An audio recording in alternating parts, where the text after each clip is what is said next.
अधिकारी वर्ग, बंधू भगिनींनो, जमलेल्या माझ्या तरुण मित्रांनो,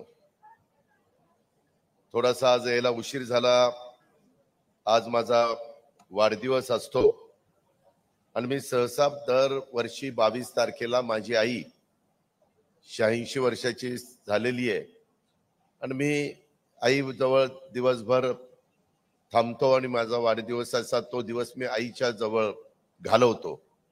कारण तिनं मला जन्म दिला, जिच्यामुळं आजपर्यंत मी समाजामध्ये लहान मोठी कामं करू शकलो, सामाजिक राजकीय क्षेत्रामध्ये काही थोडं बहुत करू शकलो, त्या आईच्या सहवासामध्ये. कारण मला इतर वेळेस मुंबई आणि महाराष्ट्रात फिरावं लागतं, म्हणून ही परंपरा मी जपलेली होती. परंतु आज बरेच वर्षांनी मी माझ्या महिला भगिनींच्या मध्ये, आमच्या मातांच्या मध्ये, आमच्या मुलींच्या मध्ये आजचा हा कार्यक्रम, हा तुमच्याशी संवाद साधून मी आजचा वाढदिवसाचा दिवस हा संपूर्ण कसा जाईल हा प्रयत्न करणार आहे. त्यामध्ये मी येताना मला पुणे शहरापासून सगळ्यांनी स्वागत केलं. मी त्यांना धन्यवाद देतो, त्यांचे आभार मानतो. शिरूर तालुका असेल, माझा हवेली तालुका असेल, माझा पारनेरचा परिसर असेल, आताही आल्यानंतर काही माझ्या भगिनी वर्गांनी घोंगडी त्या ठिकाणी देऊन माझं स्वागत केलं, त्याबद्दल मी त्या सर्वांना मनापासून धन्यवाद देतो, त्यांचे मनापासून आभार देखील मानतो. नेहमी सकाळपासून रात्री उशिरापर्यंत काम करणारा कार्यकर्ता म्हणून माझी ओळख ही महाराष्ट्राला आहे आणि मी यावेळेस ठरवलं की वाढदिवसाच्या दिवशी दररोज करतो त्यापेक्षा अधिकचं काम आज करायचंय. म्हणून कुटुंबाला देखील मी सांगितलं, माझी आई असेल, माझी बहिणी असतील, माझी पत्नी असेल, माझी मुलं असतील, की मला आज तिथं थांबायचं जमायचं नाही. माझ्या आता माय माऊलींना म्हणजे आपल्याला सगळ्यांना मला भेटायचंय, त्यांच्या समस्या ह्या मला ऐकून घ्यायच्यात आणि त्या सोडवायच्यात, त्यांच्याशी हितगुज साधून मला माझा वाढदिवस खर्ची घालायचा आहे. आणि म्हणून इथं मी आज तुमच्या सगळ्यांच्या समोर उभा आहे, तुम्हाला भेटायला आलेलो आहे, तुम्हाला ऐकायला आलेलो आहे, तुमचे प्रश्न जाणून घ्यायला आलेलो आहे. आता ज्यावेळेस मला बुके देत होते तेव्हा ताई मला सांगत होत्या की दादा, या सगळ्या आमच्या धनगर समाजाच्या महिला, परंतु त्यांच्याकडे काही आधार कार्ड नाही किंवा काही नाही.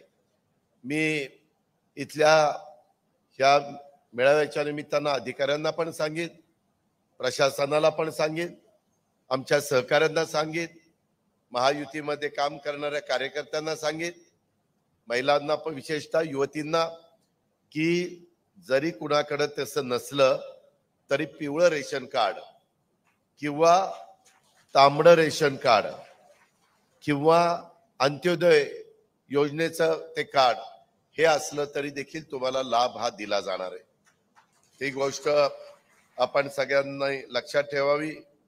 आपल्याला आई वडील जन्माला घालतात, अनेक जण या समाजामध्ये काम करतात, राज्यात देशात काम करतात, परंतु काही काही जण स्वतःचा जन्म झाल्यानंतर कायम जनतेमध्ये, लोकांच्या मध्ये राहण्याचं, लोकांचं ऐकण्याचं, त्यांच्या समस्या सोडवायचं, अशा पद्धतीनं त्यांच्यासाठी झगडायचं, जनतेची, शेतकऱ्यांची, माझ्या माय माऊलींची सेवा करायची, त्यांच्या सुखदुःखामध्ये सहभागी व्हायचं, हेच आम्हा लोकांचं जगण्याचं उद्दिष्ट आहे. आणि माझ्या संपूर्ण राजकीय जीवनामध्ये हे मी कठोरपणे आजपर्यंत पाळत आलेलो आहे.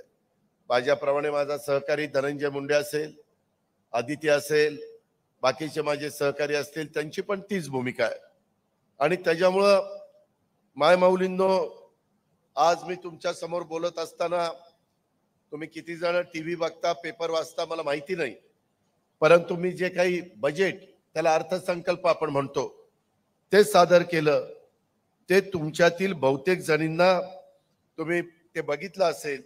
आणि त्या बजेटमध्ये सगळ्यात महत्वाची योजना जर कुठली असेल तर ती योजना ही माझी लाडकी बहीण योजना.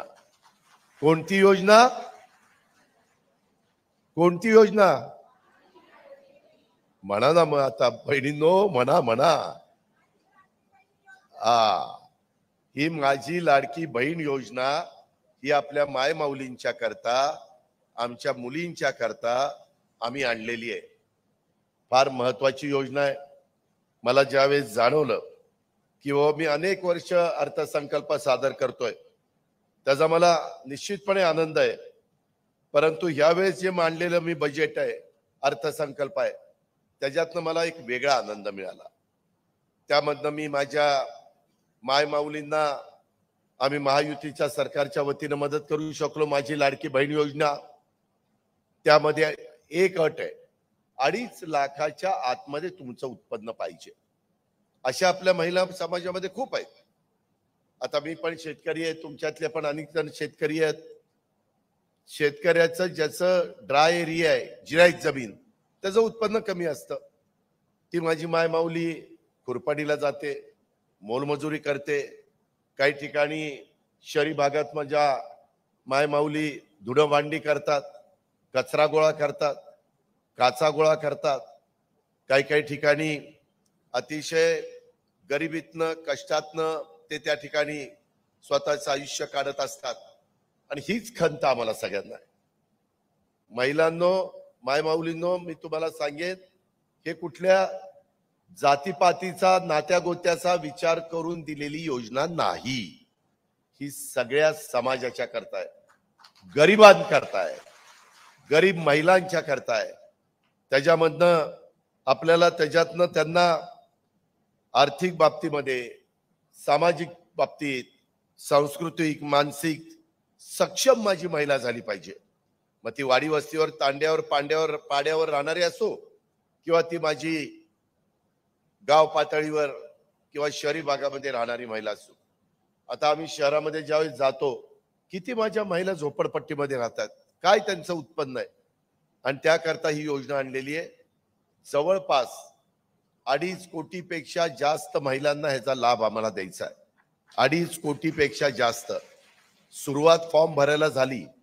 माझी सगळ्यांना विनंती आहे की मी तुमच्याकडे आलोय, आम्ही सगळे आलोय, ते तुम्हाला जाग करायला आलोय, तुम्हाला समजून सांगायला आलोय, तुमच्याशी संवाद साधायला आलोय की ह्याचा फॉर्म तुम्ही भरा.